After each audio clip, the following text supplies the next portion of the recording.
এপিএছচিত কৃতকাৰ্য হোৱা ডেৰগাঁৱৰ 4 কৃতিমানক ৰাজহুৱা সম্বৰ্ধনা। অসম লোকসেৱা আয়োগৰ প্ৰতিযোগিতামূলক পৰীক্ষাত কৃতকাৰ্যতা লাভ কৰি ডেৰগাঁৱলৈ গৌৰৱ কঢ়িয়াই অনা 4 গৰাকী কৃতিমানক সোমবাৰে বিয়লি ৰাজহুৱাভাৱে অভিনন্দন জনোৱা হয়। ডেৰগাঁও সাংবাদিক সংস্থা, ডেৰগাঁও ক্ৰীড়া সন্থা আৰু বেচৰকাৰী অনুষ্ঠান পদক্ষেপৰ উদ্যোগত ডেৰগাঁও ক্ৰীড়া সন্থা ভৱনত অনুষ্ঠিত হ'ল এই অনুষ্ঠান।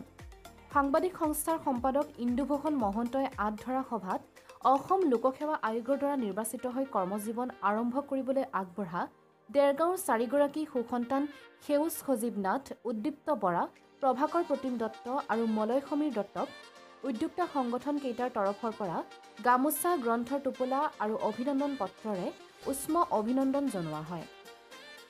অনুষ্ঠানত ডেৰগাঁও তথা গোলাঘাট জিলাৰ বহুকেইটা দল সংগঠনৰ বিষয়ববীয়াই 4 কৃতিমানক মৰমেৰে উপচাই দিয়ে।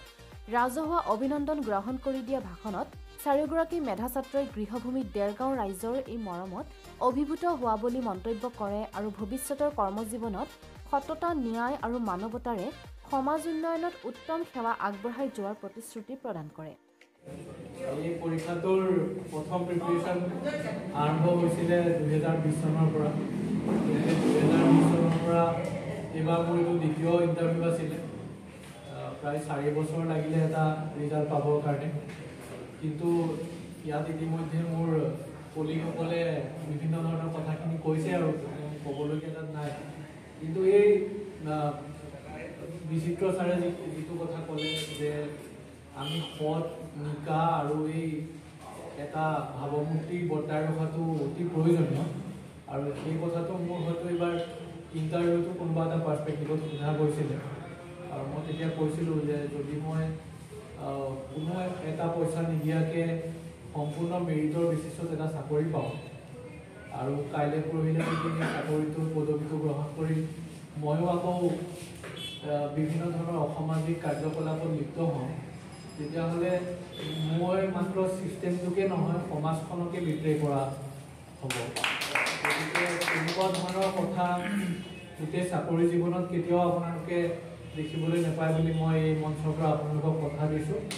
আৰু যেতিয়ালৈকে চাকৰি জীৱনত থাকিম, ৰাইজৰ কাৰণে সদায় কাম কৰি যাম আৰু আপোনালোকৰ যিখিনি দিহা পৰামৰ্শ সেইখিনি সদায় নিজৰ শিৰত ৰাখি আগবাঢ়িম। ধন্যবাদ। 2021 চনত মই প্ৰস্তুতি আৰম্ভ কৰিছিলোঁ।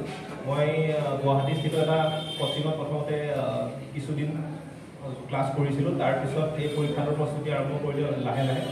আৰু অৱশ্যে 2023 চনত আমাৰ প্ৰাৰম্ভিক পৰীক্ষা আৰম্ভ হৈছিলে। সেই পৰীক্ষাৰ পৰা মই ঘৰতে থাকি প্ৰস্তুতি চলাইছিলোঁ। গোলাঘাটৰ যোৰহাটত মই প্ৰথম প্ৰাৰম্ভিক পৰীক্ষা আৰু মূল পৰীক্ষা দিছিলোঁ। তাৰপিছত আমাৰ যিটো ফলাফল আহিল, এই ফলাফলৰ লৈ যথেষ্ট সুখী অনুভৱ কৰিছোঁ। আৰু জীৱনত এয়া এটা প্ৰথম প্ৰচেষ্টাহে আৰু কৰিবলগীয়া বহুখিনি আছে।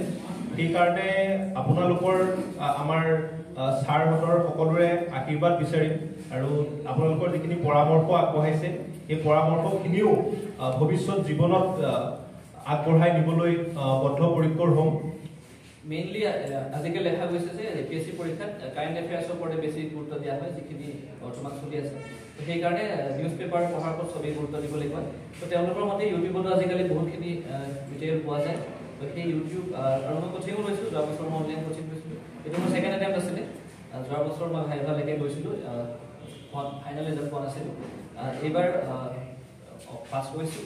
তো সেই কোচিঙো সহায় কৰিছিলে। আৰু সেইখিনি মই ভাবোঁ যে মানুহক কিবা বিশেষ কিবা ক'ব পৰাকৈ হয়তো যোগ্য হৈ উঠা নাই, কিমানখিনি যোগ্য মই এতিয়াও নহয়। আৰু আপোনাৰ সব আশীষ বিচাৰি আমাৰ কৰ্মৰাজিৰ দ্বাৰা আপোনালোকক যাতে আৰু অধিক গৌৰৱ কঢ়িয়াই নিব পাৰে ডেৰগাঁও অঞ্চলতে। আমাৰ শ্ৰদ্ধাৰ বিচিত্ৰ কলিতা খুৰাই কোৱা নিচিনাকৈ আমাৰ কৰ্মৰ দ্বাৰা আপোনালোকক যাতে এই কলংকিত নায়কৰ যাতে এই ইমেজটো যাতে নহয়গৈ, সেইটো আমি কথা দিছোঁ যে আমাৰ কৰ্মৰ দ্বাৰা সেইখিনি কৰিম। ধন্যবাদ। News desk report, headlines Dergaon.